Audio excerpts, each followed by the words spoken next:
Bon, camarades, bonjour. Un des points importants qui soulève mon interrogation est non pas notre ligne, mais celle qui est perçue politiquement au niveau national. Cette ligne donne le sentiment de vouloir absolument reconquérir l'électorat d'extrême droite. Elle paraît chercher dans la communication à tenter de propager les idées communistes, mais avec les éléments de langage qui semblent importés de la droite, voire de plus loin. Cette forme de communication, dans les confusions qu'elle induit, échoue à viser les deux publics.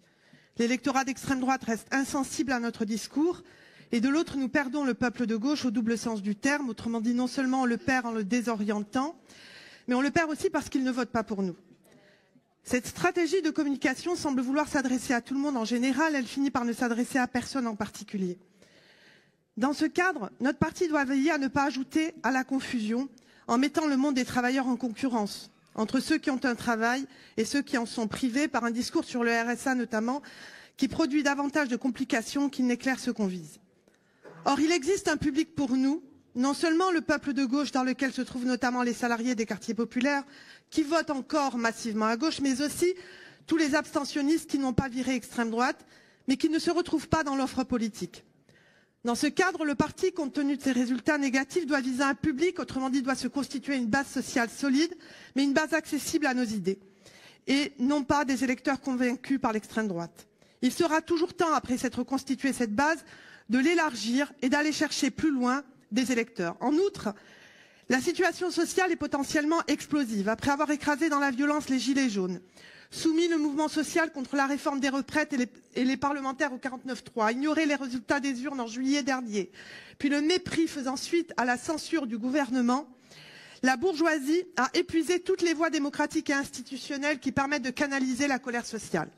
Il existe une attente d'alternatives et de rupture, notamment auprès des abstentionnistes qui s'accommodent mal des discours à gauche qui demandent l'apaisement, voire l'ordre. Dans ce contexte, au moment où l'extrême droite s'accapare partout dans le monde des places fortes à coups d'idéologie libertarienne, de casse sociale sans précédent, nous sommes, nous communistes, porteurs d'une immense responsabilité, celle de permettre à la gauche de ne pas sombrer. Dans cette obscurité, nous ne pouvons participer à la désorientation de l'électorat de gauche en le perdant à coups de divisions et de polémiques stériles, mais au contraire lui affirmer qu'une alternative est possible en étant le fer de lance de l'union de la gauche. Nous devons sortir de la présidentialisation de la vie politique française pour modifier les accords de 2022 et 2024, indexés sur les résultats de la présidentielle et des européennes, en proposant des candidatures communes au plus près des réalités et dynamiques politiques locales pour gagner le maximum de députés NFP.